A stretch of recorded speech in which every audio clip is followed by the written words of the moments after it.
Hello. Hello, everyone. Mm.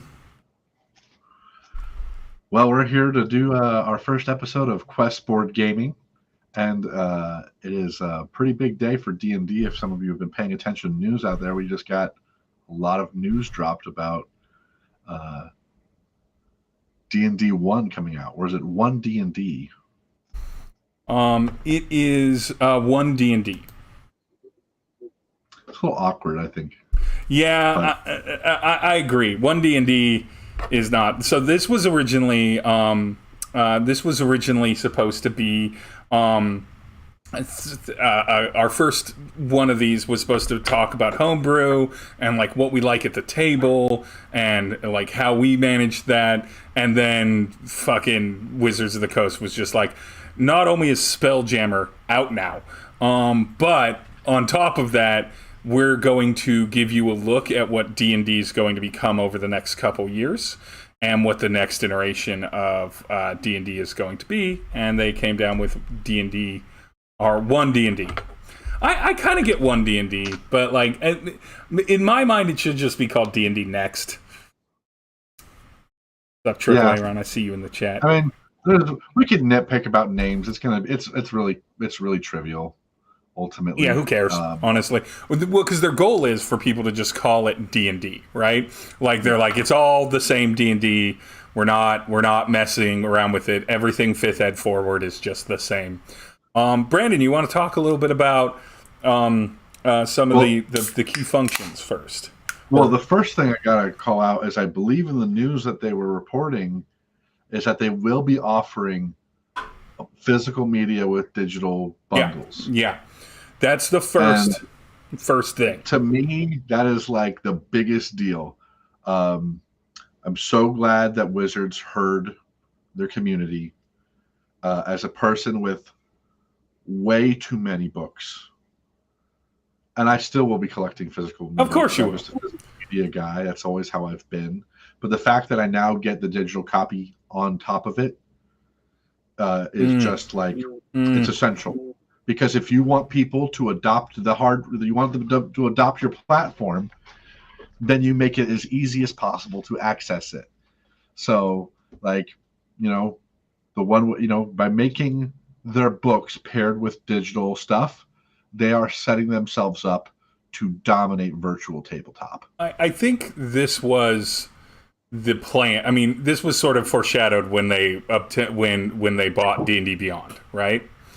Yes. This was the play where it's just like, oh, a digital platform that already has digital breakouts of all of your fifth edition material and a huge installed user base that like your digital platform and are tired of paying $50 for a book and then another $30 for a digital version of the same book.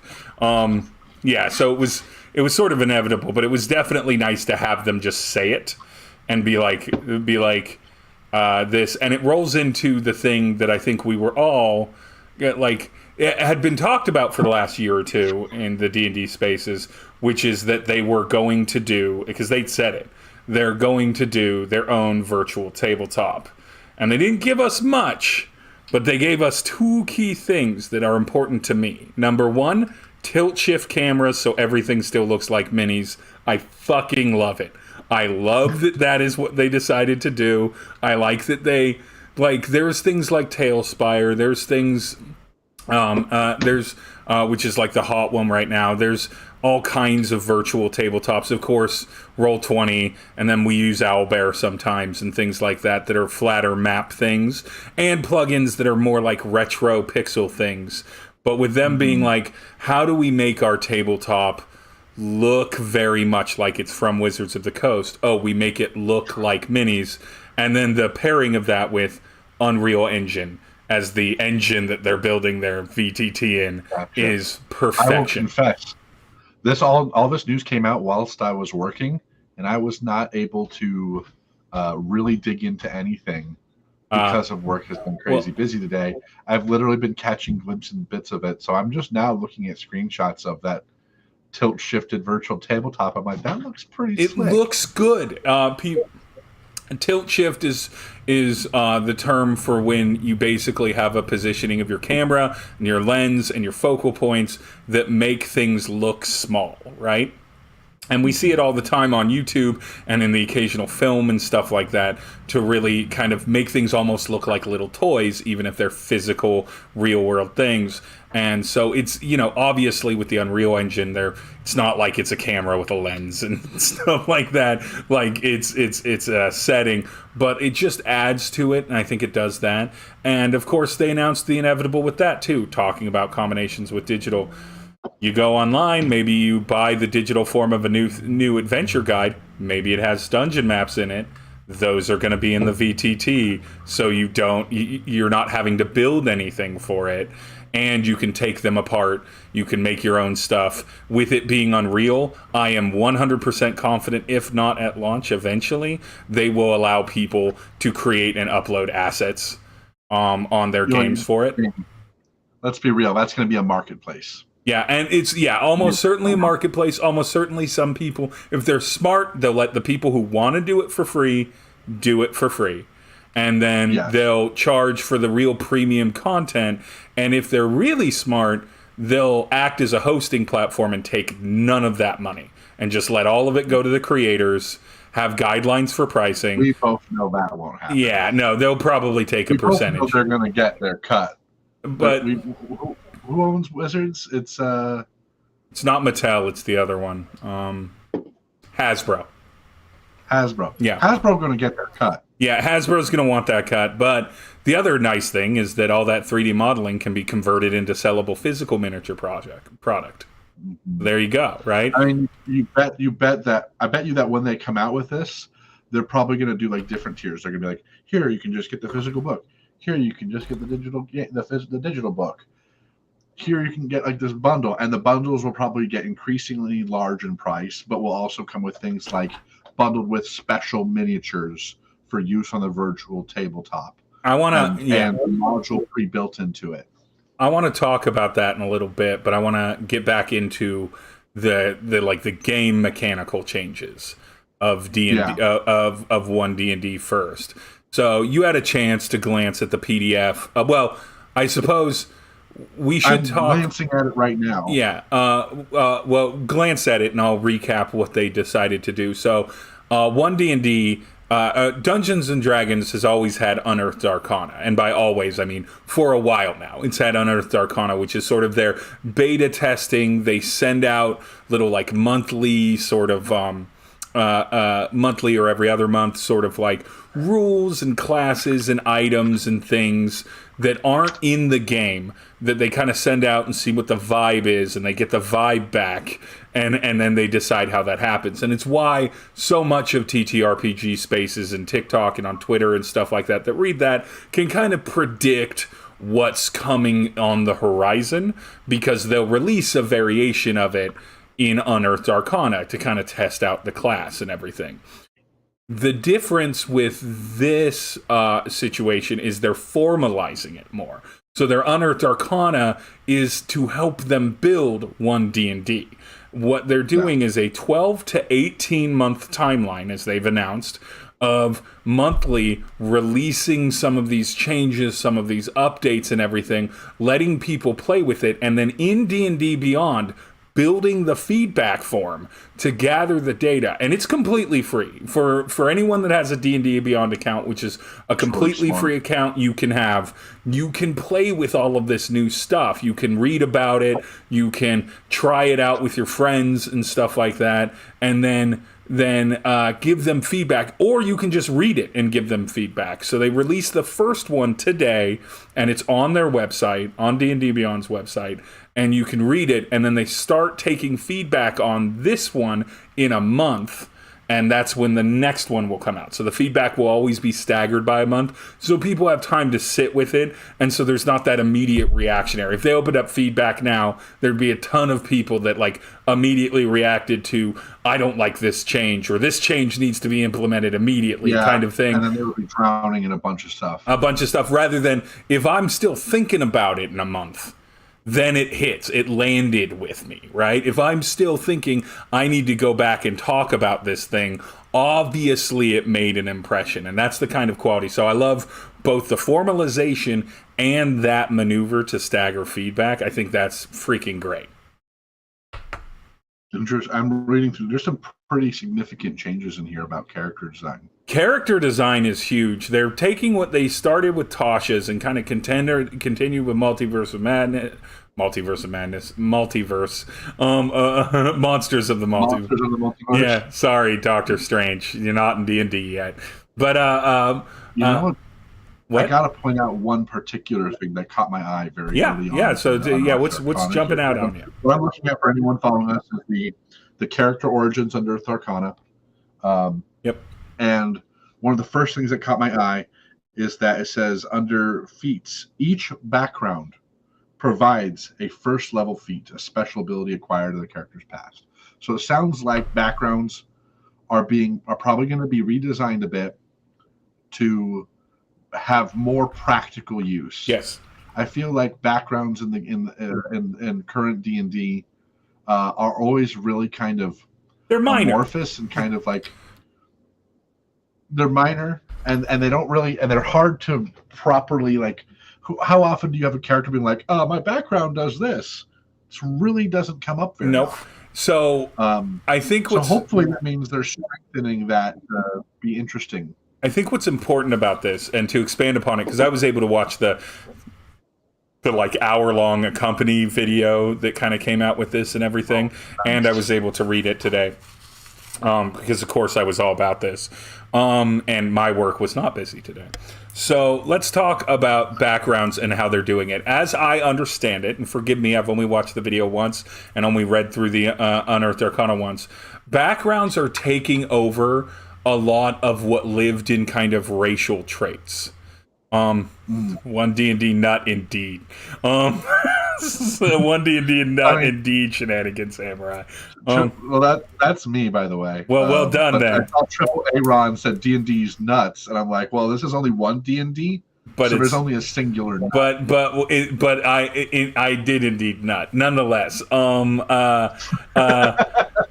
So what they're doing is they're in their background. They said two big important things. Number one, they're flipping it. The way 5th Ed did is that for a long time it had a list of backgrounds, and then eventually it showed you how to build your own backgrounds and make adjustments to it. I think that came in Tasha's, and make your own adjustments to kind of customize your background.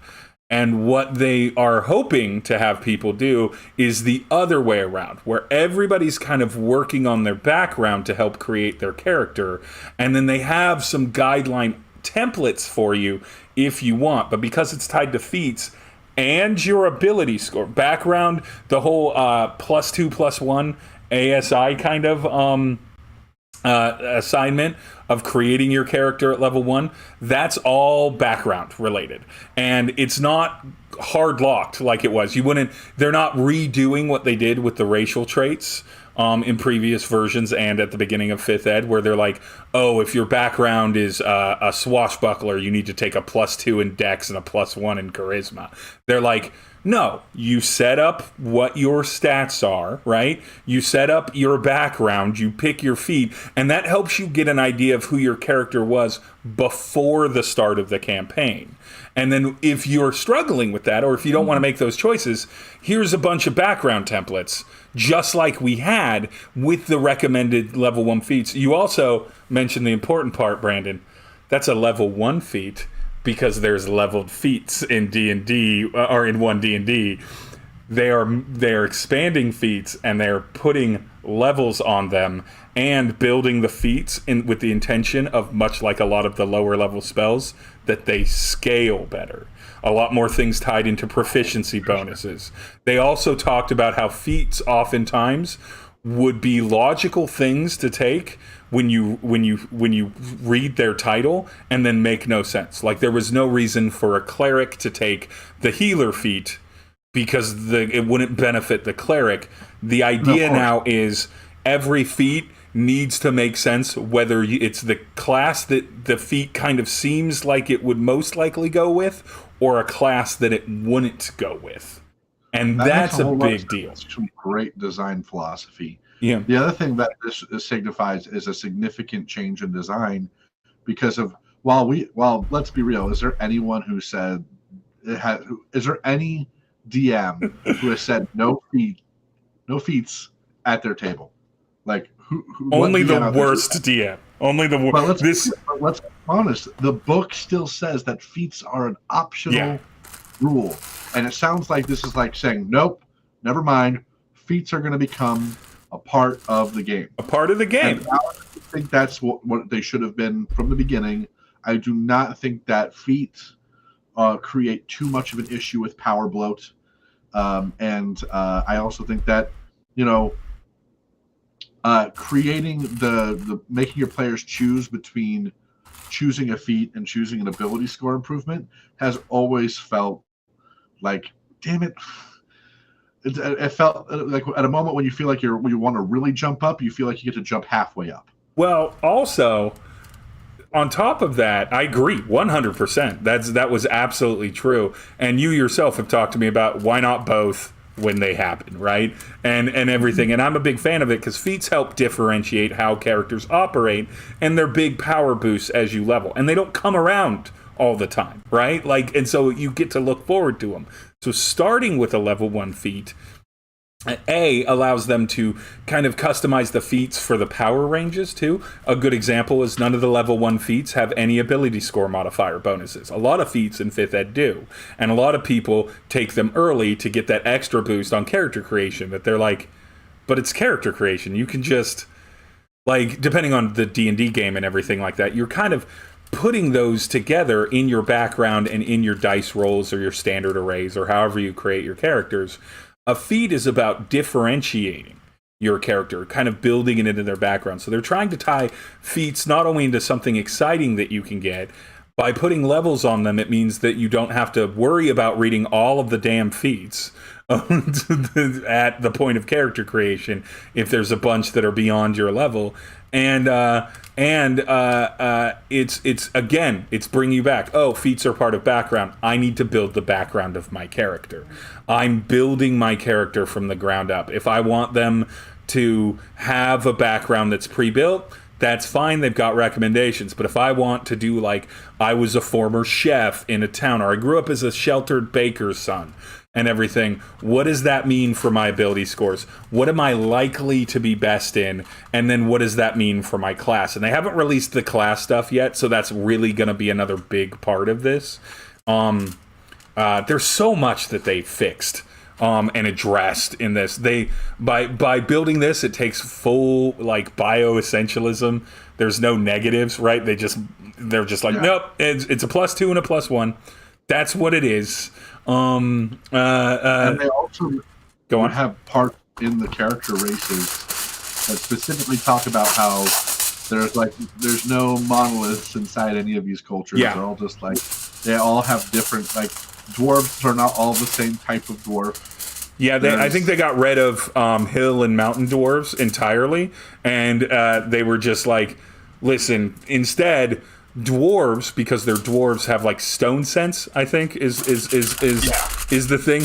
And it's that's what dwarves have, and that's very dwarf of them, and it's regardless of where they are and everything. And that is a little bioessentialist, but in the more common argument of these are genetically different creatures, so they genetically respond to things, but socially, things that are environmental educational things, those are all your decision as players, not because you picked a half orc, they bad at thinking, right? It's they have that adrenaline rush, I think, which is definitely something where it's they take a bonus action dash and it gives them some sort of other benefit and everything, and they can do that a number of proficiency bonus to your proficiency bonus between long rests, and that's cool, and it's a reason to pick that class. But it's not a negative. It's a bonus reason, and B, it's that's just because what? Oh, I mean orc, not half orc. Yeah, they graduated orc as the thing. They're people play orcs. Let's just do orcs. Let's be real. Half orcs are just orcs. Yeah, I mean that's what they are. Let's but yeah, they did a lot with with the beginning of your character development. They redefined things. I think that the term that they used is that the character race features are meant for you to have the opportunity, if you want, to make the elfiest elf you've ever wanted to play as an elf, but not to make a monolith of elves in the world. If you want to be the stereotypical elf, that's you. But the world isn't done. And even when they define the difference between, say, dwarves and elves, they're like, there are wood elves, and there are, because they have a deeper connection to nature and where they lived and everything. But that's just like kind of like the style of elf from that region. It's not.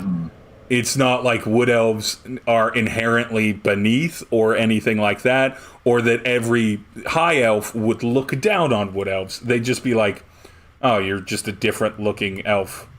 Just like deep gnomes and Dwergar got updated in Monsters of the Multiverse, I want to say, to be like, you're not necessarily wrong, you're just different.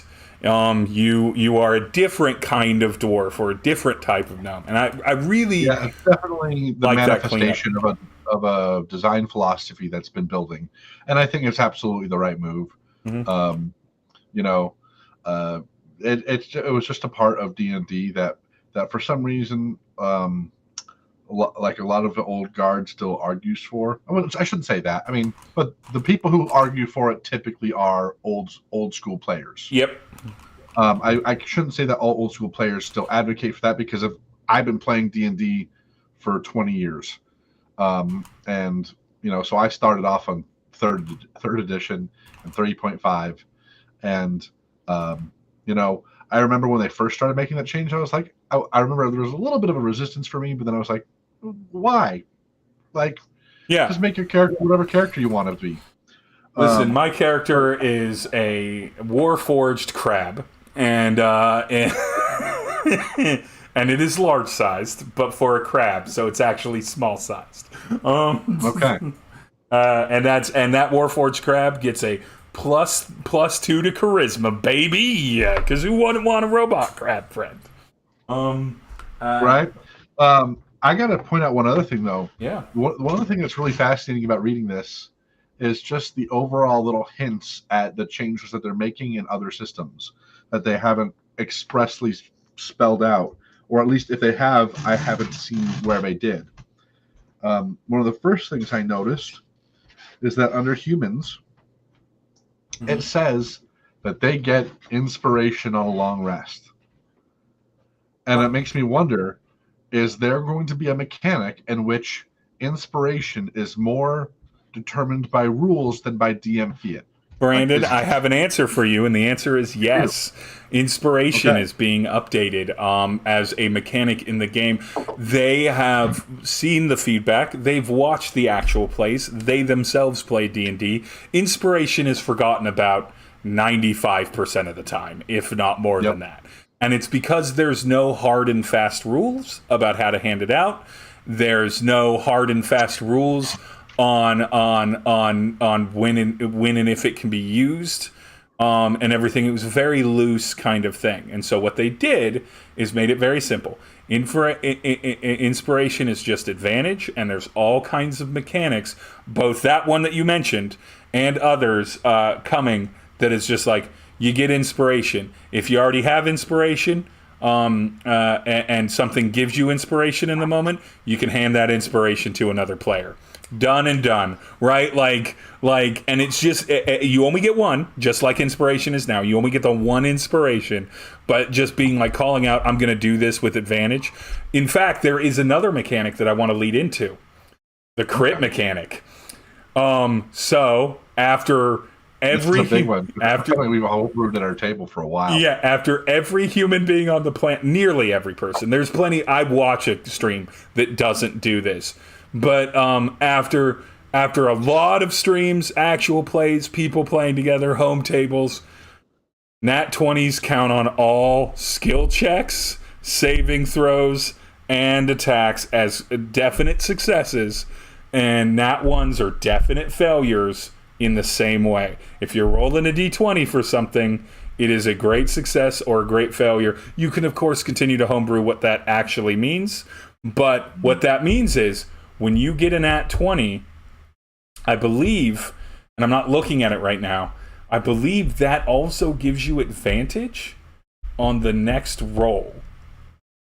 And I might be wrong. I don't want to, but I believe that gives you. It's in the Unearthed Arcana. It either gives you inspiration or it gives you advantage. But either way, fucking like there. But that's with the caveat that D&D, if you like successfully hit something on a nat 20, you just double your attack die or your weapon die or what have you. You don't do like a more aggressive thing like max damage plus extra like I do and stuff like that. So that's going to be for tables to kind of rule how good they've decided to make nat 20s already.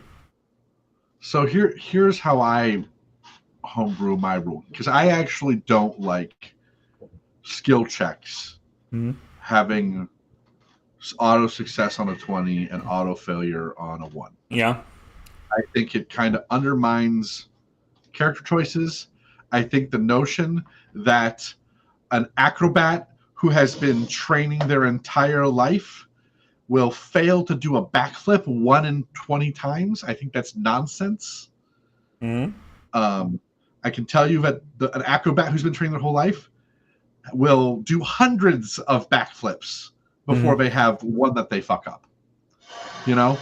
So and I guess we'll bring up our little bit of what we were going to talk about. My home rule for that is that when you score a nat 20, or if you roll a nat 1, you add or subtract a d6. All right. I could see that happening. So that way, if you have like a plus like 15 bonus to something, then the worst you're gonna get is gonna be like a 10 or something. Yeah, you're still gonna fail, but you're gonna fail normal. I would flip it in the other direction where I would, because you know me, I love a nat 20, I love a nat 1. I flip it in the other direction where I would then say, and this would take some time, but then it's kind of you're on the spot, DM. This acrobat that absolutely should succeed hundreds of times at this backflip failed. Why did that happen? Why did they fail it? They should have succeeded it. Why did they fail it? And I don't think that your system is a bad system at all, and is a perfectly great thing. But it's also a great example of, it's like, well, how do you respond to that, right? Because like getting a nat 20, that still gives you the likelihood of success, right? You get a nat 20. If you have any bonus at all, you're over 20 on the challenge, and then you get a d6 on top of that. So you're probably getting like a bare minimum like a 21 to a 26, probably closer to a 25 to a 30 on a skill check on a nat 20 and everything. Yeah. And so you're still getting that wild success most of the time. So I think your system is pretty excellent there. And then, but like the how do you fail becomes a narrative question in my mind as a more improv-y GM of, it's like, I've got to be in the mindset that if somebody fails with a nat 1, rather than me just saying, it just doesn't work this time, being like, you do your backflip, and at that moment in time, a bird flies directly into your side. You take no damage, but it throws you off just enough that you trip and fall and you look a fool.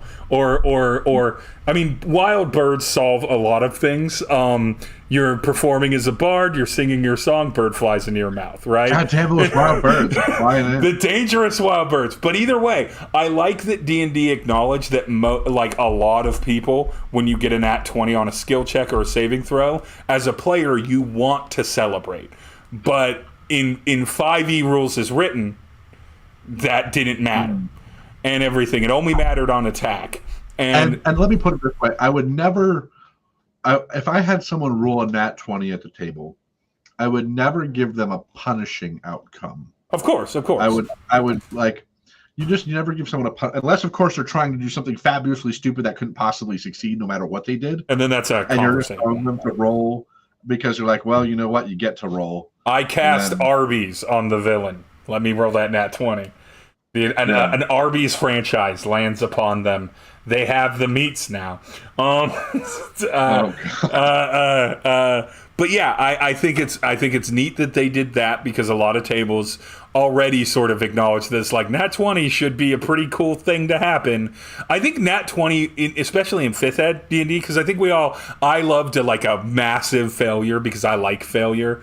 I loved a massive failure, like a critical fumble on a nat 1. Yeah. And it made more sense in the confirmation style, where you'd have a 1 in 400 chance of actually critically fumbling, and a 1 in 400 chance of critically succeeding. That's a bigger chance. And so it made more sense in those days to kind of respect those in skill checks. But I think more people are concerned about taking away that nat 20 joy than they are about penalizing a nat 1, because nat 1 just fails regardless.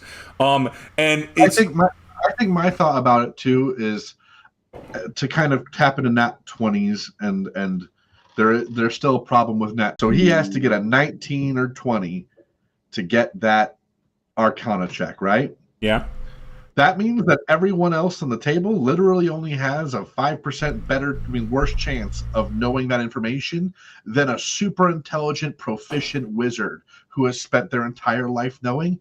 That to me is absurd. Yeah, and again, I think that's definitely something where you've got to, if you're going to play with a wildly successful swingy like that, you as the DM have to put it on yourself to be able to create why those things can happen in your world.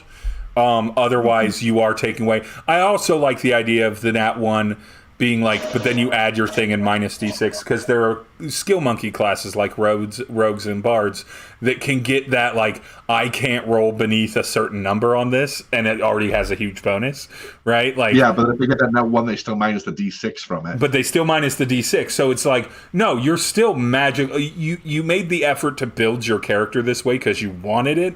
I'm not going to necessarily take this. So I like that. And I can see tables using mixes, right? Because that's what we all do. But I think it's better, in my mind, I think it's better that 5e err on the side of leniency and rule. And so, did we lose our stream?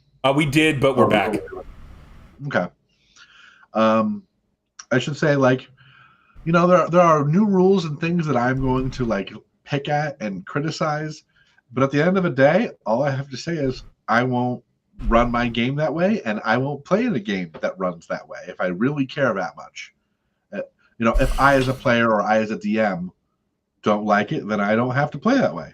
Exactly, and that's a big key always in tabletop. I want to caution people out there who are looking at these rules. And all of us may be quite reactionary to some things that we're but this has this reason for doing it. Then don't play it that way.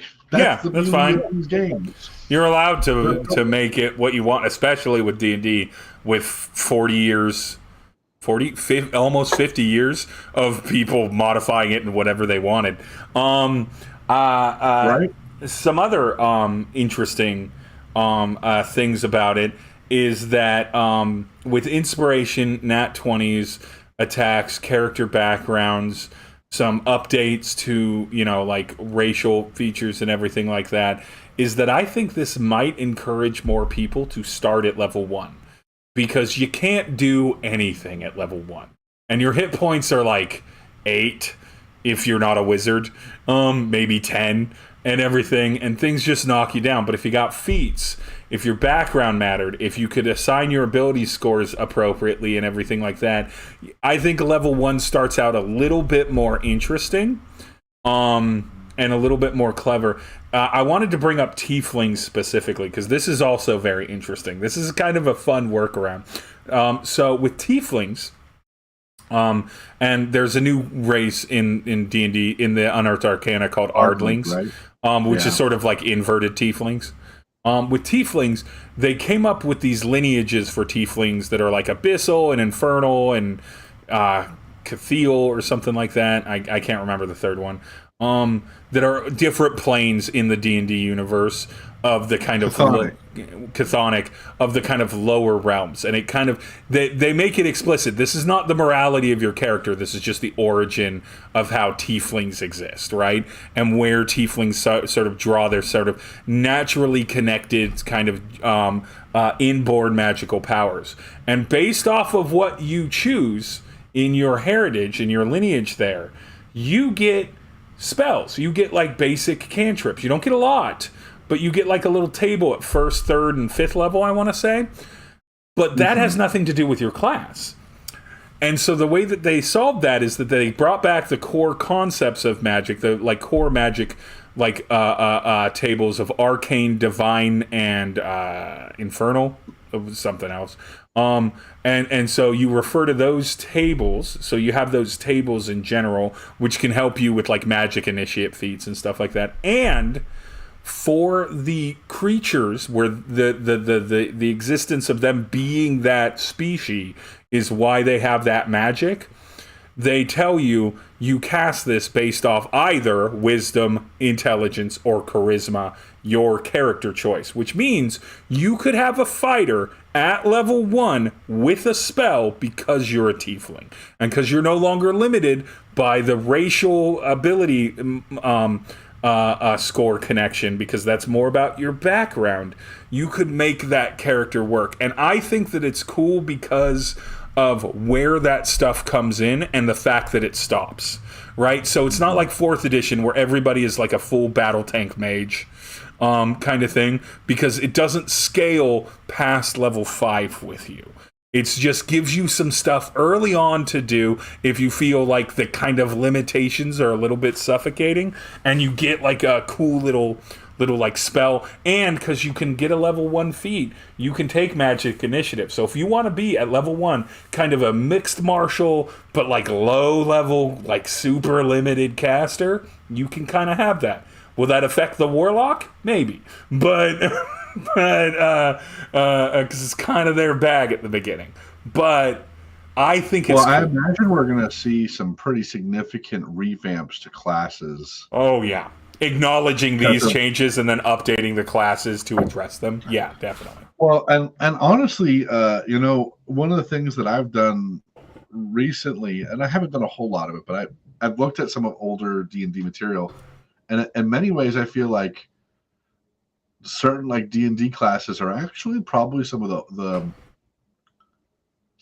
maybe a little weaker than previous generations. Absolutely. They definitely curtailed a lot of the martial classes. Even then, like bards are not as powerful as they used to be. They used to have like straight up like auras like paladins have with their music. Mm-hmm. That everyone who heard their music on their team would just be benefited by the fact that the bard was playing music next to them. There is a feat. What's it called? Alert? Yeah, alert. So they've also updated some of the classic feats. So if you read the Unearthed Arcana and you're like, I know what alert is, read it, because they've made changes. A lot of things are different now. I saw that healing feat, how you re-roll on ones now, not making it worthwhile for healers. Yeah, that's beneficial for healers every time, right? No one likes a low heal. No one likes, even if it's just to get someone back up, because mechanically you're just getting them back up for their turn in initiative before they drop down again. Even then, you still hate being like, I healing word you 4, and you just roll poorly, and you're like, 5. When it could have been like 12. The only class that wouldn't benefit from that feat is a life cleric, who gets to heal for the maximum amount of their dice anyway. Yeah, anyway. And that's always gonna, I'm sure there's always gonna be subclasses that they can't quite get everyone, but like that's a narrow a narrow and forgivable field, as opposed to feats before where it's like, literally as a healing character that wants to focus on healing, you would think I would want the healing feat. Wouldn't you?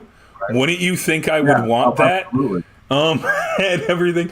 But on top of that, Alert does this awesome thing where I think you roll with advantage on initiative, or you get a proficiency bonus, some benefit to initiative. But a cooler thing, and I hope I see more of this, is that you also have the ability to swap your initiative with another player as you when your party all rolls initiative.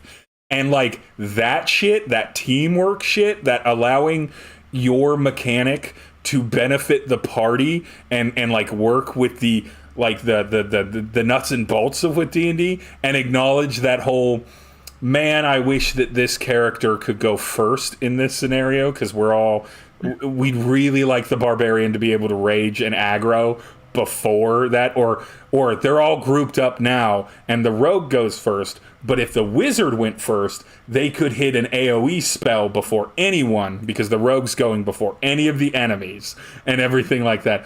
All of that shit, that's the fucking spice right there. The more things that they do where it's like, I take a feat and somehow in using my early feat I strengthen the party mechanic, is what good mixed groups of different characters coming together to solve problems is about, is filling in the gaps for each other and helping each other out. And I think it's an excellent marriage of mechanics and sort of what the ideal of the game is, which is that a single character, a single player could not solve this problem. They need at least a couple friends, a couple allies to go as an adventuring party to solve the problem. Otherwise they die.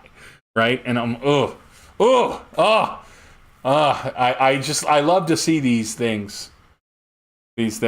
Now, one of the things that I would like to see D&D bring back that did exist in older editions of D&D, and primarily more like AD&D and first edition. THACO, yeah.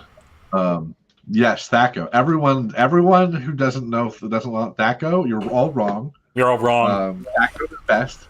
To hit armor class 0, baby! I would like to see more rules around how movement outside of combat in a dungeon is handled. Right now, it is a fucking shit show. It is. It is Wild West. It is who shouts over who to do what. There's no real like initiative order. There's no real indication of how far you can travel. There's no timekeeping. And I know that a lot of people don't like those things, and I feel like there are some rules in that I feel people are just really resistant to it because they don't like the bookkeeping aspect of it. I think they need to put it in the player's handbook. There are some rules of that in the Dungeon Master's Guide, and there are some rules in that, I want to say, in Mordenkainen's. I might be wrong there. Mordenkainen's, or not Mordenkainen's, what's the other one? Not Mordenkainen's, not Tasha's. It's the other guidebook. Man, I'm now that I'm thinking about it, it's blanking. I don't know why. Xanathar's. Okay. I think Xanathar's might have some stuff on that. I'm almost positive the Dungeon Master's Guide has rules for that. It's just, let's admit it, actual plays and kind of loose D&D and DMs like myself that are pretty rules light DMs have absolutely like minimized where that stuff lives in it, that we don't see it enough in the kind of consumable media side of things. So it's hard to know where to look at it, but I'm pretty sure it's in there. But I think that absolutely should live in the player's handbook, because it's a paragraph. At the very least, a traveling mechanic is it's like a paragraph, right, 2 paragraphs, and maybe a table. Like the open world travel, definitely needs to be fleshed out more. Yeah, it needs to be present to everyone, and it's just something that everyone knows. In the same way that most people at this point know that 15 is sort of like a 12 is a pretty much everyone task, or 10 to a 12. A 15 is like a challenge. A 20 is a pretty good attempt on a skill check. A 25 is amazing, it's excellent, and 30 is nearly godhood in probability. It's nearly miraculous. Yeah. And even though those are guidelines and they're not rules that anyone has to follow, like, everyone kind of knows those now, because those have been procreated across almost all of actual play spaces, Twitch stream spaces, podcasts and stuff, so that people are like, oh yeah, that's just, I know that if I get a 15, that's a solid thing if I'm not doing anything super challenging. I know a dirty 20 and above is probably going to succeed, unless it's really I also hard. think part of the reason why I want these rules to come back, and I don't even necessarily want to see them come back in the way they were before, but that's the frame of reference that I have. Yeah, exactly.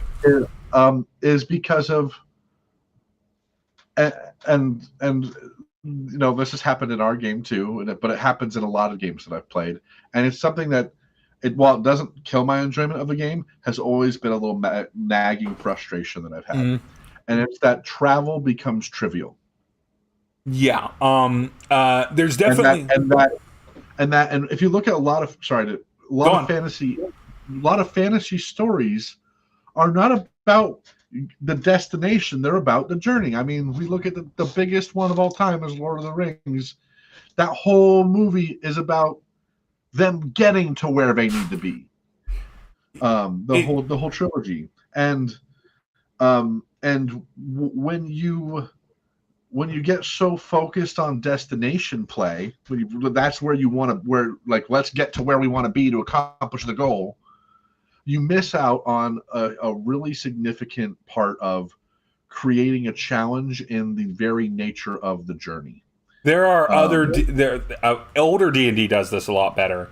There are other non-D&D things that are actually less mechanical and more narrative, that their mechanics still guide this better, I think. And I 100% agree with you. It's a challenge, and we can go into that more in another episode, I guess, about like the challenges to how to reframe theory on DMing, which I myself can speak to but do not follow. Of moving it away from I need to get to level 3, as far as like I need to get to stage 5 in this video game that I'm playing narratively, in an analog sense, which I think kind of affects it. And it's also challenging because as readers and film and television consumers primarily, when you consume it, all of the journey feels like it was the important parts that they were going scene to scene, because that's how the story presents itself as a consumer. But when you're playing a game, you're 100% right, Brandon. When you're playing a game, there's a certain satisfaction to, in the play, being like, we have to get from point A to point B, but on the journey from point A to point B, the train ride, the airship sail, the just walking, right, of it, the trek through the mountains, these things happened. And how do you balance that feeling like you're not moving from set piece to set piece, but also feeling like those moments like matter for the characters? And we'll definitely get. I would love D&D or One D&D to focus up a bit more on creating tools, not just baked within their adventures, but like literal instructionals for DMs to be like, here's how you kind of build this mechanically, and then here's our recommendations for how to take it. Because they have moments like that, and they have a lot of implications about that in a lot of their pre-built adventures, depending on which adventure you're doing. But I don't think it sinks in as this is how you then take it into the inevitable homebrew world that you're doing. I think part of it is that the rules for these things since 3 and 3.5 have been really loose in structure. Yeah. I feel like obviously combat is pretty straightforward. It has a pretty solid, rigid structure because you can have a grid, you know, and when you have a grid and things are very visual, it makes things very clear cut. So I don't know. That's just one of the things that I think that a lot of people don't like, that kind of rigid structure. That's why a lot of games are theater of the mind combat. But I think those things are also, not just things we like because we like rules, but because they give, like you said, they give the DM tools for creating moments. Mixing up the game's pacing, mixing up the thing, making the game feel longer, right? Time jumps and downtimes. Xanathar's absolutely has a bunch of downtime mechanics in it. I mean, I'll call out one that I'm really enjoying right now that we just had. You just had a bit of a mid-destination interruption in our game of Through the Mill. We are drilling through the mountain. We are not in a destination of any sorts. We're not in a cave. We're not in a town. We are in between. And we just got attacked by a crazy giant worm that we managed to escape. And that was a lot of fun. I can confidently tell you, with minor spoilers, that has nothing to do with the plot. That was just a thing that happened. That exactly. What's the book name of that? It's Veins Beneath the Earth, or what? Veins of the Earth. Yeah. Veins of the Earth. But a great example. That book lives in that traversal space. That's the point of that book. And things like that really helped me get into the mindset. And I realized I hadn't really done it yet in our now more than 2-year-long campaign. And so it's like, here's something I can do that they haven't seen me do yet. And so it was a great marriage. Back to D&D 1 though, or One D&D. Yes. God, you're right. The name needs to be different. But One D&D. Back to One D&D. So let's talk about, because we talked about a lot of aspects. Again, you can just go to D&D Beyond. You do have to have an account, but an account is free. And then you can get access to this. You can download it for free. You can look it over, and you'll be able to contribute feedback to it. Do it at a try. You can do it at a count. But what I wanted to talk about a little bit is predictions for pricing, because that is on everybody's mind.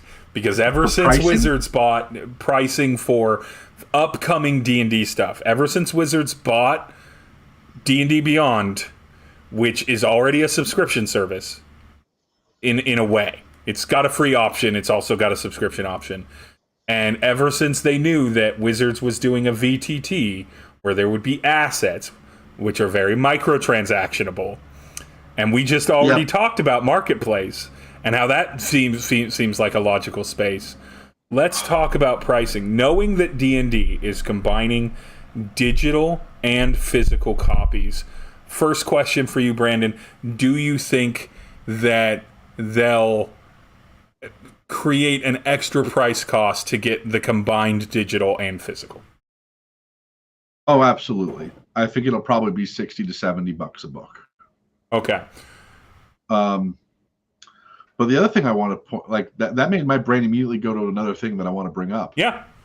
Wizards has like those, I think it's with WizKids, right? Is WizKids owned by Wizards or owned by Hasbro? They might be owned by Hasbro. They make toys, so yeah, they could be. And they make their licensed toys. Yeah. And they also have they've taken what was previously a thing that was done with playing cards, where you get the booster pack, open it up, you don't know what you're getting. They've been doing that with miniatures now too. Yep.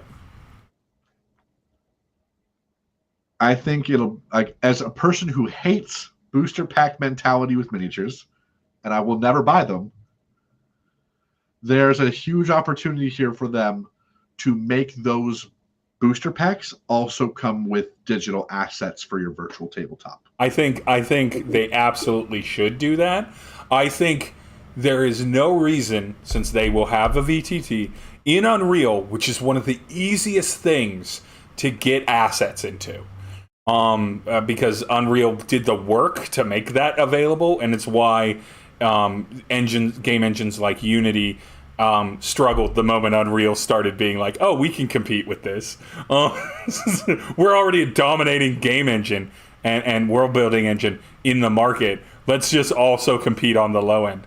But I 100% believe that if I was Wizards, I think my next step. Okay, I'm seeing the wheels spinning too. Yeah, so refresh. We'll be back. Are we still recording? Oh yeah. The recording is separate from the stream. But nonetheless, the thing that I'm thinking here is this. I'm thinking, make that deal with Hero Forge so that you can import Hero Forge digital construction miniatures right into your D&D tabletop thing, which is already something I think Tailspire has. but make it easy. Make it very simple. Be like, you create it in Hero Forge, do it, you just upload it, you're done, right? And everything, because you have to buy the asset file from Hero Forge. The same thing you would use to 3D print it, right? Make that same deal with Hero Forge, and then have on the asset side of things in D&D for their virtual tabletop, have an adventure guide come out with dungeons. Those dungeons can be bought as assets. You can also order them direct to order from WizKids as a bonus, like for an exorbitant price, because miniature assets, and you can either order them raw, pre-painted, or you can get the 3D print files from them. And order that version. Any of those versions are money-making versions. Well, we talk about these things, and I think they're all like, I would love for these. Like, for example, you know me, I have a 3D printer. I have multiple 3D printers. I love 3D printing. And I subscribe to a considerable amount of 3D miniature Patreons and tribes.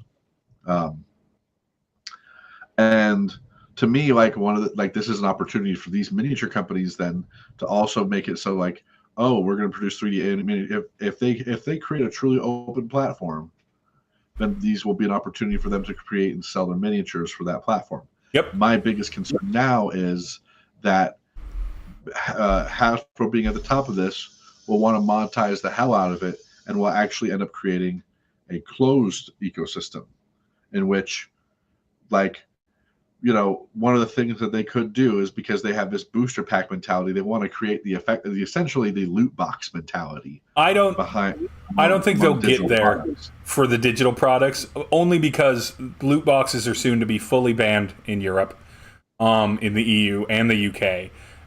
They're already banned in several Asian countries. I think that looking forward, Hasbro will look at it and be like, and Latin American countries are next. And South American countries. I think Hasbro will look at it and be like, people will pay more to get exactly what they want than they'll pay for a loot box. So, and when you sell something like, let's say you sell a skeleton pack, right? So you have skeleton monsters as a skeleton pack, right? So you have like 3 or 4 different skeleton figures that you use in the VTT, and everything. You sell a skeleton pack.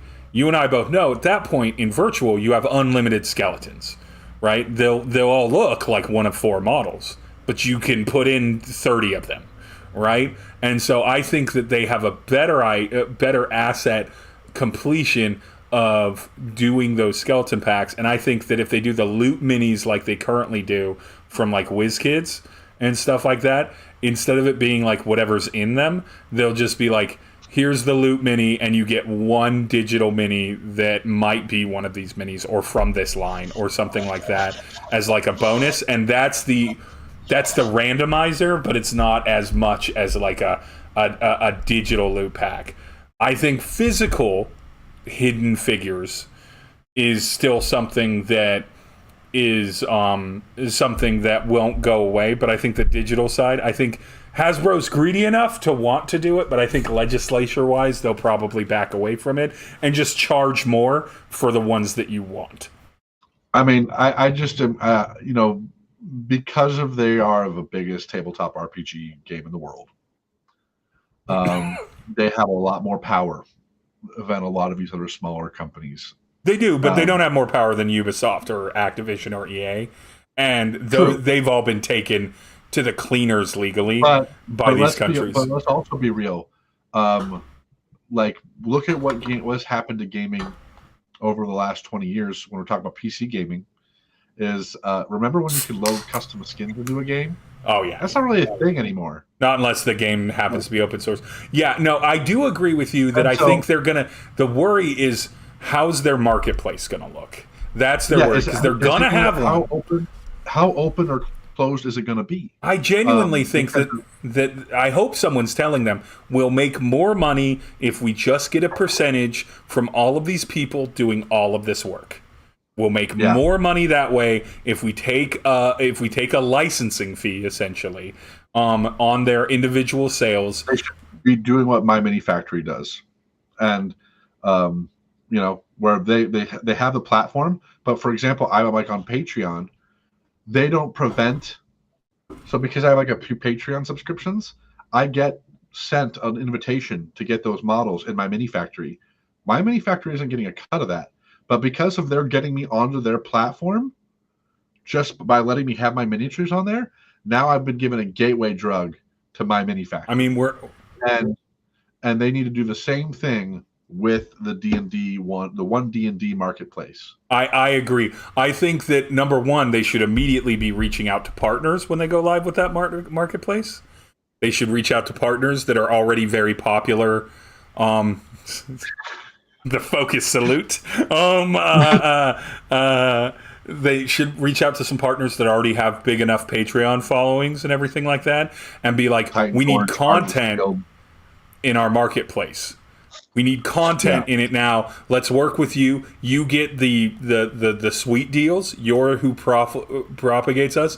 And then for smaller partnerships, they can do Twitch from like 7 years ago thing where they're like, we'll take this percentage. You get this percentage of every sale. You just literally have it and have available. They can also take partnerships, because they're in Unreal Engine, from a place that hasn't touched the mini market a lot, which is all of the people that make assets for Unreal that have Patreons or websites and stuff that do that. But I genuinely think that if they did a smart combination of partnerships with like sweetheart deals, smaller creator, like still not vicious, but probably less good than the sweetheart deals, and occasionally doing partnerships with bigger creators. Like, can you imagine, because they're in Unreal, another company that's a game studio that makes their shit Unreal, and the licensing money opportunities of being like, hey, like, I don't like this. It's a big deal. Go on. I think, I kind of want to I really hope though that they take this opportunity to really flesh out how that physical tie-in. Because if I can buy a book that will then come with the digital tabletop stuff that has, because they're showing like 3D maps, right? Yeah. So if I suddenly buy this book in a bundle that comes with 3D maps, 3D character figures for all the NPCs, and all of the monsters in it, or when I buy that monster manual, it comes with virtual tabletop 3D minis for all those monsters, I'll pay a fucking good chunk of change for that. Pay out the nose for it, and I pay $100 for that. And that's the kind of thing that they've given themselves the opportunity. And so I want them to monetize spread. So it's like, yeah, they have that for the people that want to buy that, and then they have a version of it for the people who don't, and they have a version of it for the people who just want physical stuff, and they have a version of it. Great idea, because of it creates that good tier of access where the players, because of, let's be real, like, this is not a cheap hobby. No. Books are expensive. Yes. You go up into my room upstairs, you've seen how many books I have up there. It's a pauper's fortune up there. That library is worth tens of thousands at this point. And yeah, easy. It's like, it's like my movie collection now is over 1,000 titles now. It's probably worth like 10 to 15 grand now. And so it's not a cheap hobby. I want to get to what I think is going to happen. This is what I think is the gameplay because of D&D Beyond and Wizards. Outside of the VTT marketplace, which would be its own kind of thing. Here's my theory. D&D Beyond already has a subscription service that I pay to every month that allows me as a dungeon master to share my shit out in campaigns, which is awesome. Yeah. It's I can have, I think, up to 8 campaigns at this point. It's awesome. It is truly worthwhile, and it, like, regardless of what people think about subscription services, having the ability for me, who's already going to buy the shit anyway, to then make it so that no one else, while they're playing with me at least, has to buy the shit, it's great. and everything. I love this. This is taking something that was happening in the real world where DMs were just buying a bunch of stuff and loaning out books and putting it into digital. Here's my theory. They're going to offer a subscription on D&D Beyond where you get everything that is released by Wizards of the Coast, whole suite, physical books mailed to you, digital versions day one release, right? Day and date, moment they come out, digital versions in your in your situation. VTT assets that come with all that, whatever the amount that they choose to do is, that is again developed by Wizards specifically. Already there. Your VTT subscription there. The ability to share in campaigns that people are playing with that DM. All fucking in there. But they're going to charge a pretty penny for it. Here's my theory. I think the number at first is actually going to undervalue it, and I think it's going to be $20 a month for the whole kit and caboodle. And the reason that's an undervalue for the premium sub. And here's why that's an undervalue. Quarterly, D&D releases several books. All of those books are $30 to $50. And so if I were to subscribe at $20 a month, which is $240 a year, I would be getting essentially, bare minimum at this point, roughly 250 to 300 in books that I can then share out and digitally interact in campaigns in the physical world, right? And I get the digital version and the physical version, but they get me into their VTT, which they absolutely want as many people doing as possible, because it's the digital asset market that's going to make them money hand over fist. The markup on those things is insane. Yeah, they get so much profit for investment on those things. And on top, and so if they convince the already installed D&D Beyond base, which already has all this old 5th edition stuff on it, which is fully compatible with the new version of D&D and everything, with all those adventures and everything, if they get that marketplace, even a percentage of those, to start subscribing at that high of a dollar amount,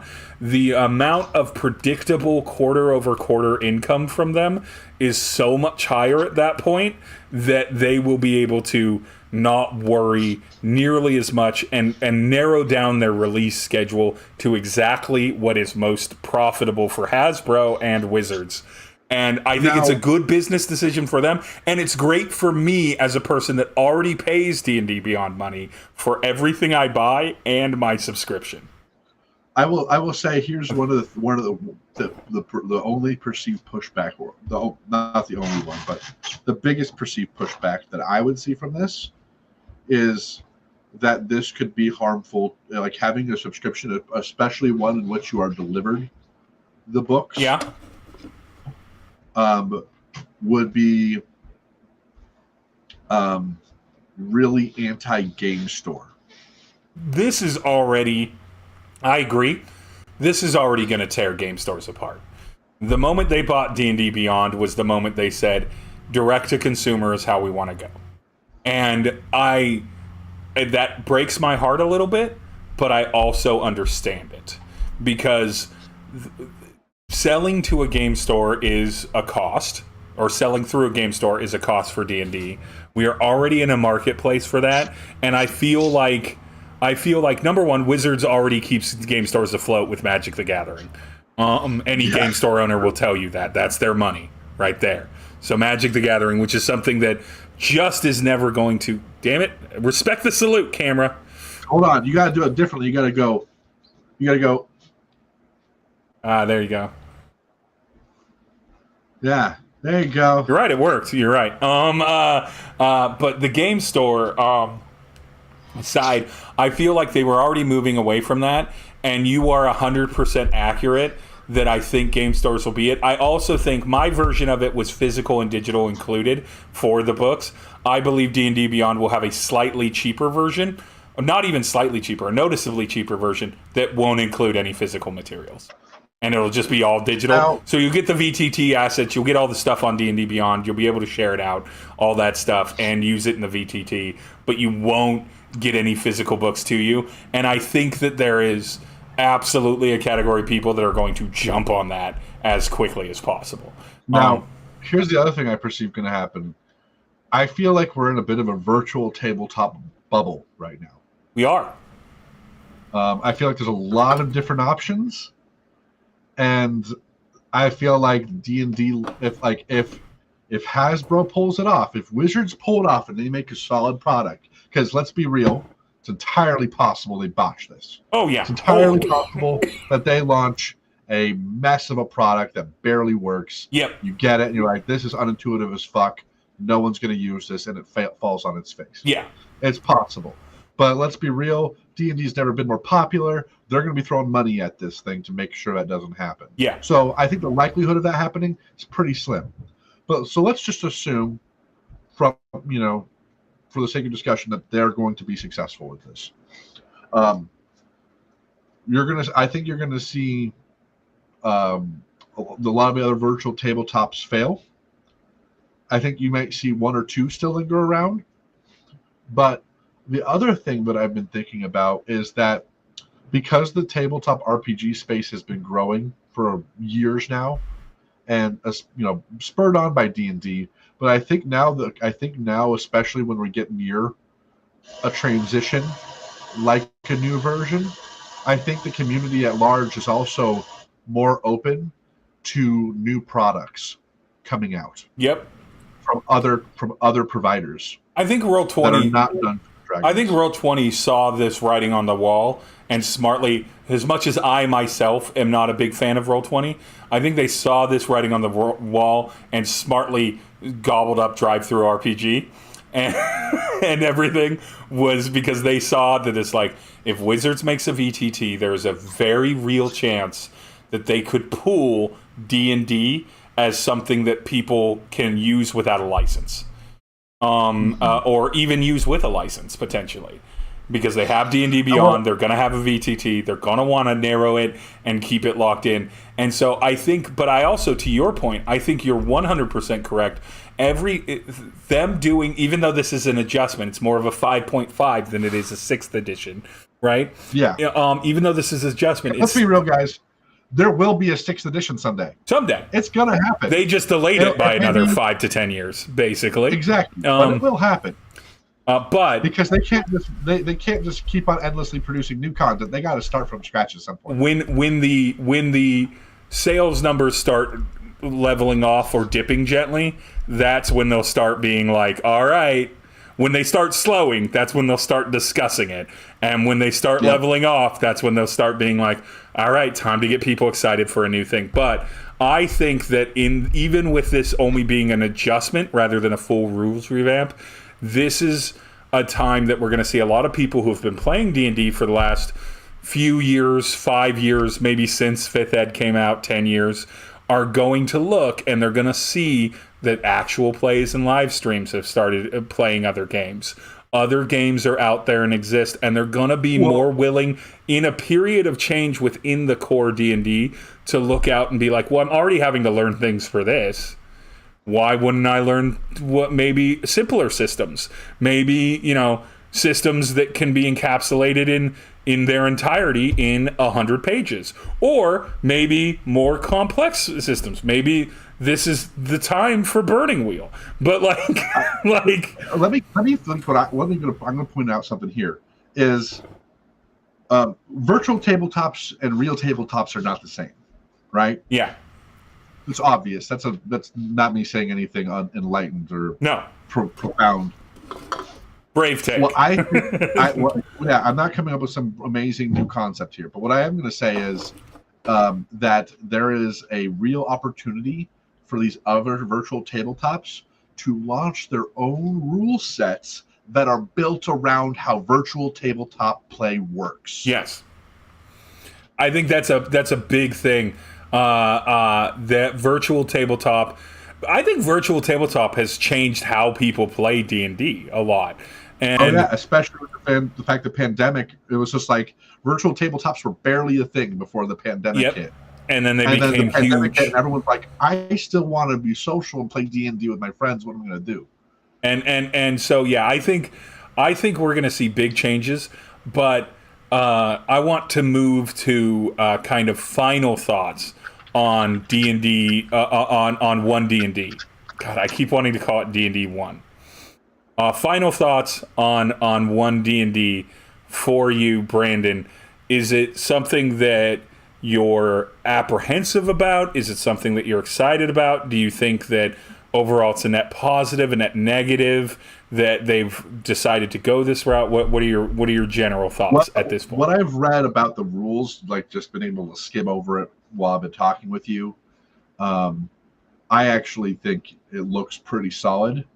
There has been some more recent writing, such as the Hadozi in Spelljammer, which has me concerned about their technical writing, and mechanical writing.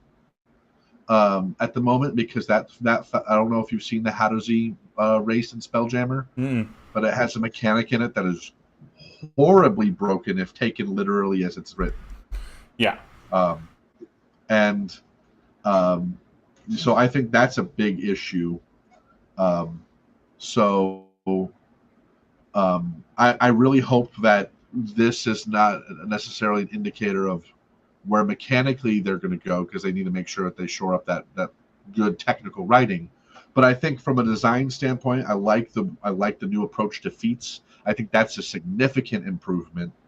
To me, that was one of the things that I was really wanting to see, was a new approach to feats that that brings them back into the game, rather than being this optional rule and the reason, part of what was so crappy about them being an optional rule, is it meant that they had no real incentive to try and actually make them work right. And so if you don't like how it works, it's an optional rule. You don't have to have it on your table if you don't like it.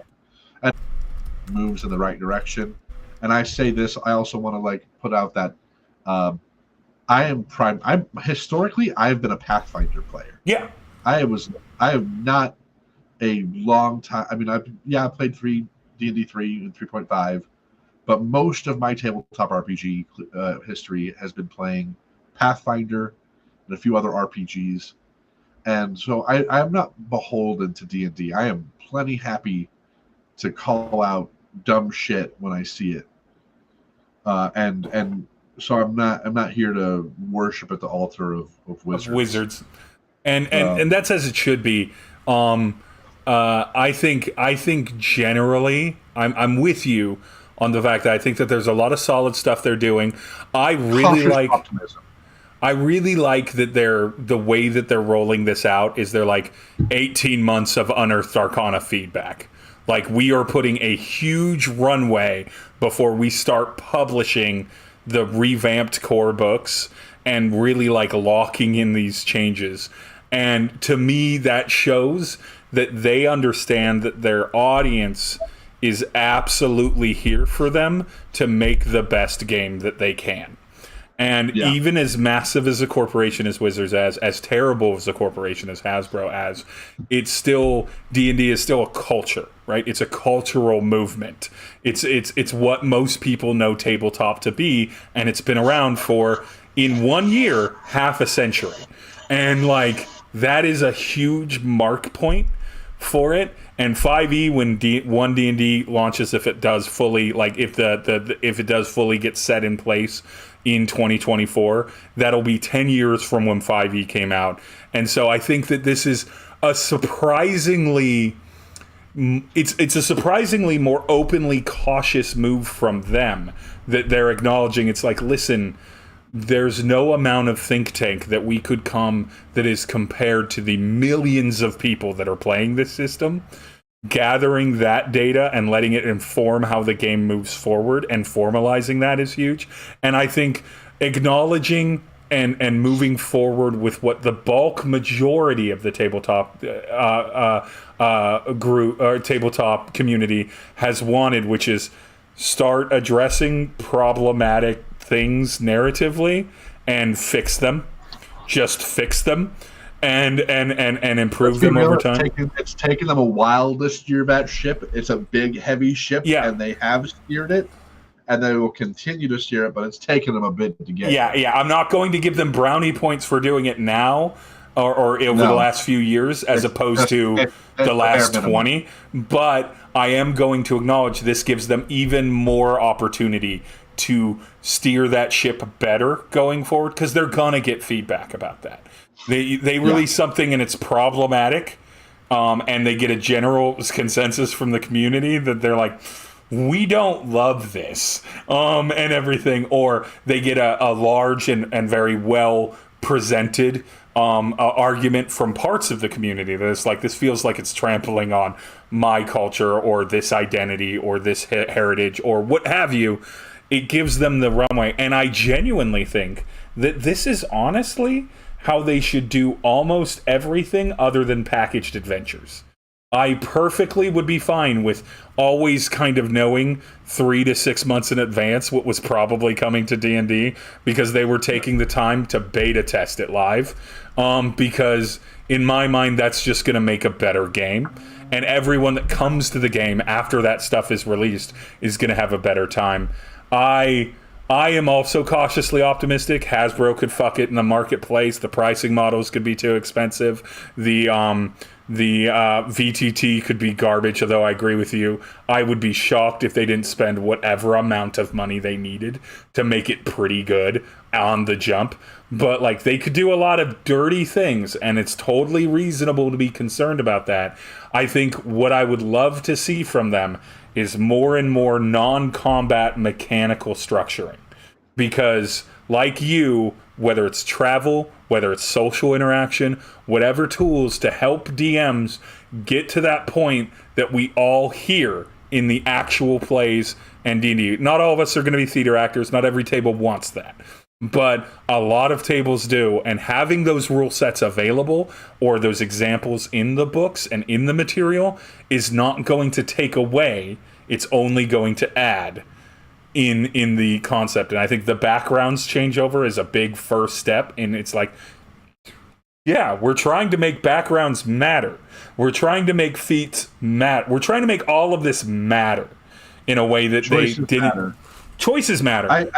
I hope one of the things I'm hopeful for actually is, and I know this is probably not going to happen, but I would like to see, right now when you choose your character, when you choose a class, you basically, your biggest choice is what subclass you pick. Yep.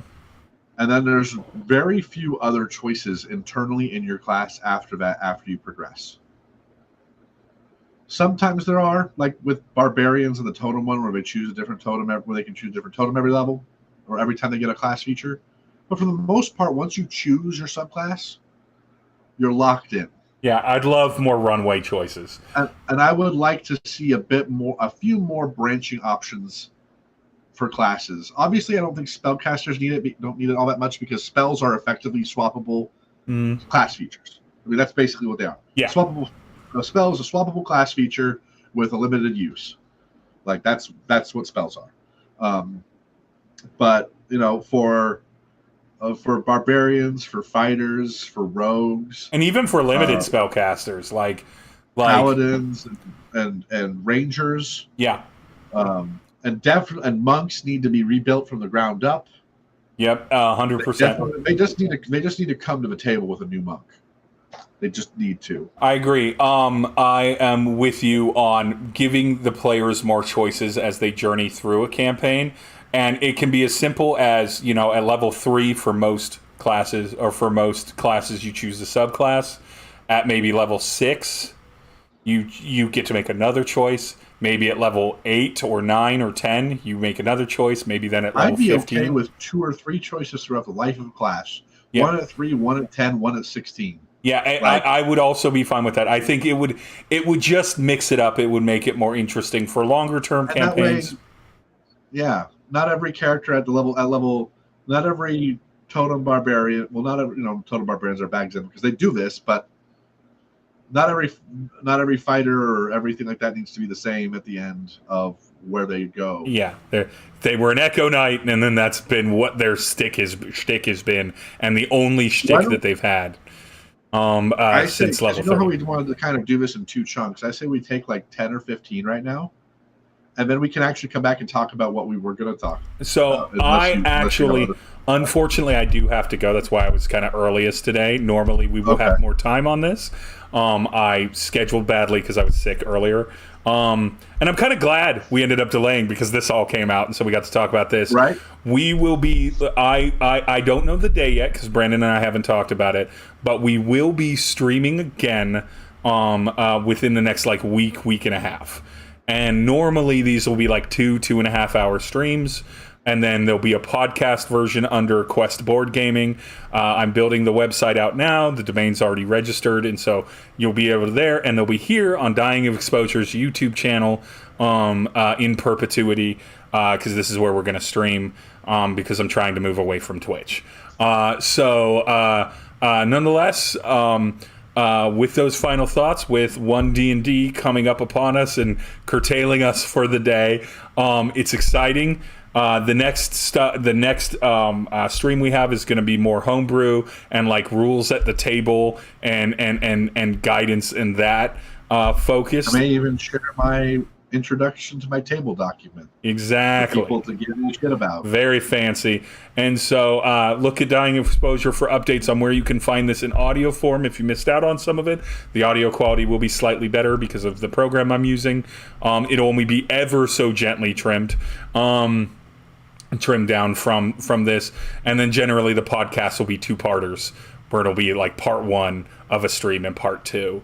And then hopefully we'll get to do this, maybe like a couple times a month, and talk tabletop, and maybe board games and other physical media stuff or RPG related stuff. And other times we might have guests on from the campaigns we play in or other people that I know. But nonetheless, Brandon, if there was a non-D&D game that you think people should look into right now, just one. What do you think it would be, real quick? Non-D&D, but like we're talking about still tabletop. Okay. Obviously, let me see. Well, as a person who's really, I haven't even had a chance to play it myself yet, but I'm really interested in running a Dungeon Crawl Classic game. There you go. Which is really fun-looking, old-school play style system with some really cool mechanics and some great dungeon design. But it's definitely more focused on that dungeon crawl. Yep. A lost art in modern D&D. And if I were to recommend something, as a big superhero fan, as a big... let me hit the refresh on the chat.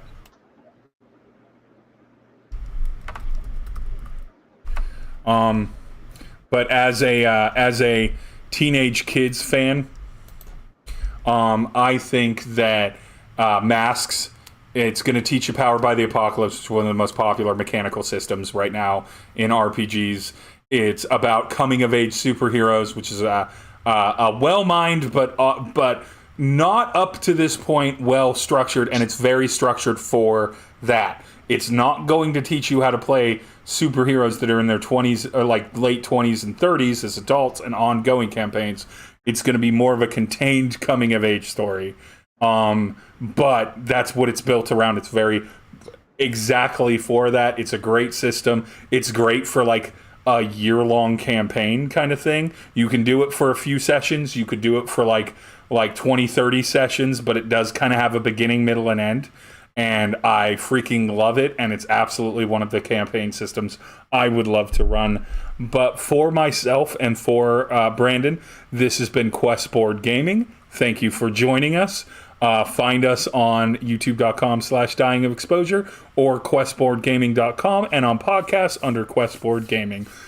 Thank you so much, and you all have some great tabletop days.